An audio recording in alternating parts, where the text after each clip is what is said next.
जय सिया राम।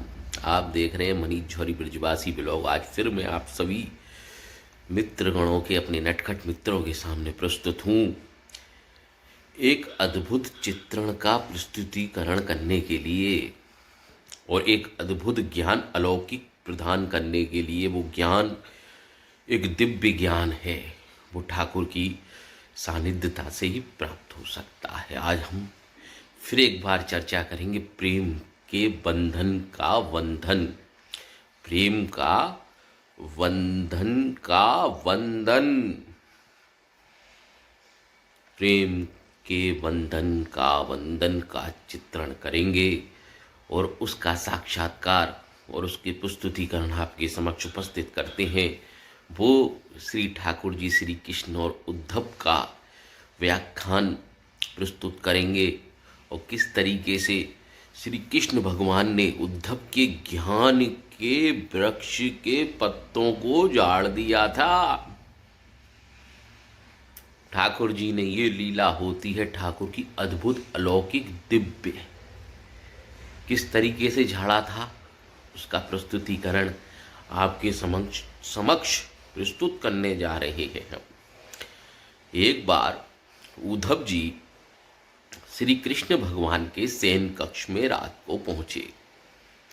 भाई थे, उनकी बुआ के लड़के थे उद्धव जी उनकी बुआ के बच्चे थे, तो उनके भाई लगते थे। तो वो उनके पास पहुंचे श्री कृष्ण भगवान के शयन कक्ष में और जाके कहते हैं श्री कृष्ण भगवान से उद्धव कि हे प्रभु, हे भाई, हे सखा, हे मित्र, हे भ्राता, ये बोलते हैं। श्री कृष्ण कहते हैं बोलिए उद्धव जी, क्या आदेश है। ज्ञानी थे उद्धव, कोई मामूली चीज नहीं थे, विशाल ज्ञानी थे, अगण्य ज्ञानी थे, भंडार था ज्ञान का, उसका घमंड हो गया था। तो वो घमंड ठाकुर जी को, उनके घमंड का तोड़ना था। ठाकुर को अपार घमंड हो गया था, घमंड ज्ञान का। वो कहते हैं श्री कृष्ण भगवान से, हे तात, हे भाई, कि भाई तुम गोपियों को इतना परेशान क्यों कर रहे हो, राधा जी को भी इतना परेशान क्यों कर रहे हो। वो विरह अवस्था की आग में जली जा रही हैं और बड़ा ही बेचैन हो रही हैं, बड़ी ही आकुल हो रही हैं, रो रही हैं। उनको मुक्त कर दो, उनको आप परम ब्रह्म परमेश्वर हो। तो इनको प्रेम बंधन से दूर कर कर उनको प्रभु की भक्ति की सानिध्यता की प्राप्ति कराने की शिक्षा प्रदान करने जाओ आप मथुरा। तो कृष्ण भगवान कहते हैं भाई मैं तो चाहता हूं ऐसा ही, भाई लीला चल रही है, ठाकुर चक्रधारी है, लीलाधारी है, भाई मैं तो चाहता हूं ऐसा करना। बोले जाओ उनको शिक्षा दो। उद्धव जी का काफी लंबा वार्तालाप चलता है, मैं बताता जाऊंगा तो कहता हूं हर बार। काफी लंबा वार्ता चलती है, ठाकुर जी और उद्धव की ज्ञान की चर्चाएं चलती हैं। तो उनके ज्ञान के अभिमान इतना अपार हो जाता है उद्धव को। तो बोले ऐसा करो, आप जाके ब्रज में जाओ और मैं चिट्ठी लिख के देता हूं अपना संदेश, तो पहुंचा दो। उद्धव जी श्री कृष्ण भगवान का संदेश लेकर चले जा रहे हैं, बढ़े जा रहे हैं, अपने रथ पर सवार होके जा रहे हैं।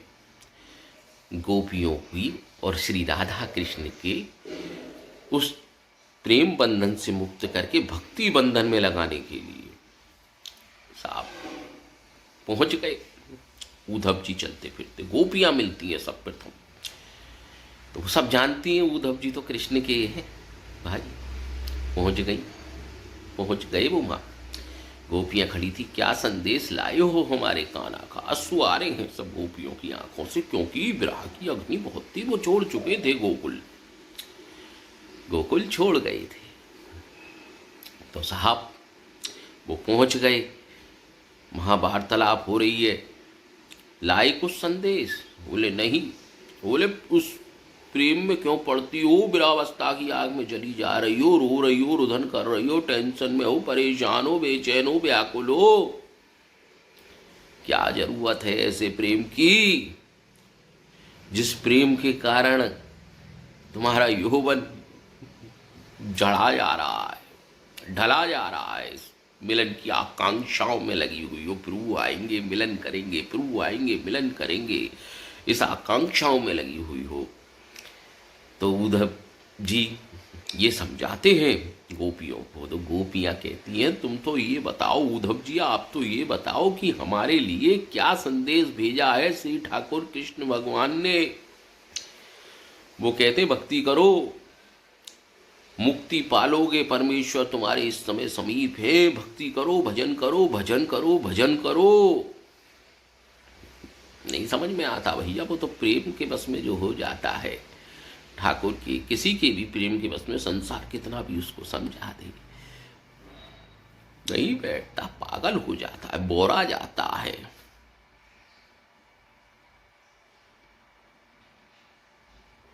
ये है कहानी। तो गोपियां उनको श्री राधा जी की, श्री गोपियां उनको राधा जी के समीप लेके जाती हैं जहां बैठी हुई थी कमरे के अंदर श्री राधा रानी। राधा जी के पास जाते हैं, प्रणाम करते हैं राधा जी को। उद्धव प्रणाम राधे, राधे भी प्रणाम करती हैं। प्रभु की देखिए अद्भुत लीला। उद्धव जी कह रही हैं आपने प्रेम, उद्धव कहते हैं राधा जी से कि आपने प्रेम करके क्या पाया? कुछ नहीं मिला आपको। ये आंसू जो बह रहे हैं मिलन की आकांक्षाओं में जागृत हैं, वो परेशानी उत्पन्न कर रहे हैं, मन के अंदर पीड़ा दे रहे हैं, बेचैनी प्रदान कर रहे हैं, इससे आपने क्या पाया? तो उद्धव जी राधा जी के समीप खड़े होके कहते हैं भाई इस प्रेम का क्या मोल, जिसमें विरह अवस्था की आग में जले जा रहे हो, आंसू बह रहे हैं, दिन भर तड़पते हो, क्या पाया इससे तुमने? तुम तो भगवान का भजन करो जिससे तुम सब गोपियों की, राधा आप सबकी मुक्ति हो जाए। दिव्य ज्ञान दे रहे हैं उनको, अलौकिक ज्ञान दे रहे हैं भक्ति का। भक्ति करना एक अलग बात होती है, वो तो सभी करते हैं, संसार के हर प्राणी करता है, ये तो उसका स्वभाव है, उसके अंदर उसकी भावना जागृत है, प्रभु को पाने की ललाहित जागृत है। कोई किसी तरीके से पाता है प्रभु को, कोई किसी तरीके से पाता है, कोई भक्ति के मार्ग पे कठिनाइयों के साथ चलता हुआ उस चीज को प्राप्त करता है, और कोई प्रेम के वसीभूत अपने घर में ही प्राप्त कर लेता है। ये अलग अलग कथन है, अलग अलग गाथाएं, अलग अलग ही मिलन की आकांक्षाएं हैं ठाकुर से प्राप्ति, लेकिन प्राप्ति सबकी एक ही है, श्री ठाकुर जी को पाना है। तो राधा जी से कहते हैं वो कि तुमने भाई ये विरहावस्था की आग में जल रहे हो, इससे तुमने क्या पा लिया? ठाकुर की भक्ति करो, उनके ज्ञान को पाओ, जिससे कि तुम्हारी मुक्ति हो, संसार से तुम पार लग जाओ, भव सागर के चक्कर में नहीं पड़ो। ये सब दूर से दूर ज्ञान की बातें सिखा रहे हैं। प्रेम वालों को क्या ज्ञान की बातें कभी समझ में आती है क्या? प्रेम दीवानी होई भाई, जिसको प्रेम की लत लग जाती है, जिसको प्रेम की चाट लग जाती है प्यार की, तो वो प्यार की चाट किसी की दूर हो सकती है क्या? किसी की नहीं हो सकती, संसार में कोई भी हो। तो राधा जी से कहते हैं भाई भक्ति करो, प्रभु को पाओ, मुक्ति पालोगे, इस जन्म मरण के चक्कर से बार बार का आना जाना बंद हो जाएगा तुम सब लोगों का। गोपियों से और राधा जी से कहती है। तो राधा जी कहती है अरे भाई तुम श्री कृष्ण भगवान का ये बताओ क्या संदेश भेजा है हमारे लिए, संदेश पढ़ के बताओ। तो वो कहते हैं संदेश में लिखा हुआ है, श्री कृष्ण जी लिख रहे हैं, भूल जाओ मुझको, भक्ति करो, भजन करो, प्रेम को छोड़ दो।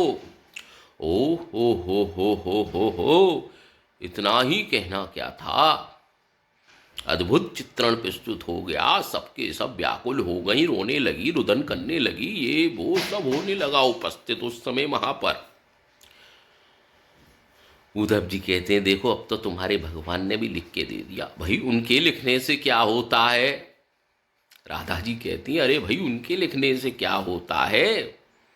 प्रेमियों कोई दूर हो जाती हैं क्या? किसी प्रेमी को भगा देता है तो इसका मतलब थोड़ी है कि वो प्रेम करना ही छोड़ देगी प्रेमिका उससे, राधा जी कहती हैं ऐसा नहीं हो सकता, हमारे मन के अंदर तो प्रभु विराजते हैं, हम कोई विरहावस्था की आग में नहीं जल रहे हैं। प्रभु प्रेमियों के लिए तो आत्मा का प्रेम सबसे उत्तम है। देखो राधा जी भी यही बात कहती हैं, आत्माओं का प्रेम तो क्या प्रभु आपके अंदर है? वो कहती है उद्धव, बोले हाँ मेरे पास है, यही है, समीप है, बगल में बैठे। बोले मुझे तो दिख नहीं रहे। देखो प्रभु की अद्भुत लीला, दिव्य लीला, प्रकाट्य लीला प्रस्तुत होती है। ठाकुर जी राधा जी के बगल में, उनके बगल में बैठे हुए, इस कंधे पे हाथ रखे, देखते कि साहब तो साहब उस ज्ञानी महापुरुष उद्धव जी की आंखें फट जाती हैं। अरे ये क्या चीज उपस्थित हो रही है? पास जाते हैं, सुध बुध भूल जाते हैं, उनका ज्ञान धरा रह गया, भक्ति का ज्ञान धरा रह गया, और पास जाते हैं, टटोल रहे, सतोल रहे, ठाकुर जी के पैरों को छू के देख रहे, अरे यार है या नहीं है, हाथ पकड़ के देख रहे हैं। तो कहने का अभिप्राय ये है कि प्रभु के पाने के दो मार्ग हैं। तो अभी चलते हैं कथा पर, फिर आते हैं इस तरफ साइड में। तो साहब टटोल रहे हैं, सतोल रहे हैं, उनको चेक कर रहे हैं। तो कहते हैं भाई, वो चौंक गए, भ्रमित हो गए भाई एकदम से। बोले, कहते हैं यार अभी तो आप वहाँ थे, यहाँ कैसे उपस्थित हो गए आप? कृष्ण भगवान से कहते हैं, मैं तो प्रेमियों के वशीभूत हूँ, मैं तो एक पण का भी विछोड़न पसंद नहीं करता हूँ, इन प्रेमिकाओं के साथ तत्पर यहीं रहता हूँ। बोले आप यहाँ कैसे? हम तो हर जगह विराजमान हैं। बोले आप फिर दिखे क्यों नहीं? श्री कृष्ण भगवान से कहते हैं, बोले जिस प्रकार अंधकार के अंदर, अंधकार किसी कमरे के अंदर उपस्थित हो, कोई चीज आपको दिखेगी नहीं, गुपागुप अंधकार होगा। ठाकुर जी कहते हैं जिस प्रकार अंधकार के अंदर कोई भी चीज उपस्थित होती है वो नजर नहीं आती है, इसी प्रकार से महादीपक प्रज्वलित होते के साथ ही वो सब चीजें उपस्थित होने लग जाती हैं जो वहां उपस्थित हैं। ये है देखो ठाकुर जी की लीलाओं का गुणानुवाद। तो ये है ठाकुर जी का गुणानुवाद। तो कहते हैं जिस प्रकार अंधकार में कोई चीज नजर नहीं आती है और दीपक जलते के साथ ही वो चीज प्राप्त हो जाती है, उसी प्रकार से अपने अंदर के अज्ञान के आवरण को दूर करके और ज्ञान का दीपक जलाओ, प्रेम का दीपक जलाओ, भक्ति का दीपक जलाओ। तो मैं उपस्थित हूँ, मैं हर पल, हर क्षण, हर घड़ी अपनी प्रेमिकाओं के साथ रहता हूँ, मैं दूर नहीं होता हूँ उनसे, कभी किंचित मात्र भी नहीं होता हूँ। चाहे प्रेम से भक्ति करो, चाहे भगवान की सानिध्यता पाने के लिए जब से भक्ति करो, भक्ति करो। हमारा तो यही कथन होगा, यही मनन होगा। आगे की प्रस्तुतिकरण आपके समक्ष करेंगे गुरु। अभी बोलते हैं, ज़्यादा लंबा हो जाएगा तो लोग बाग चौंक जाते हैं, अरे भाई ये तो बहुत लंबा देता है। लंबा देता है मतलब व्याख्यान सूक्ष्मता से सुना रहा हूँ, आज बहुत ही नन्ना मुन्ना सा है। अच्छा लगे तो पसंद करना, लाइक करना, कमेंट्स करना। इसका आगे का अनुवाद आने वाले समय में प्रस्तुत होगा। अभी के लिए इतना ही सूक्ष्मता से दे रहा हूँ। जय श्री राम, जय राधा श्याम।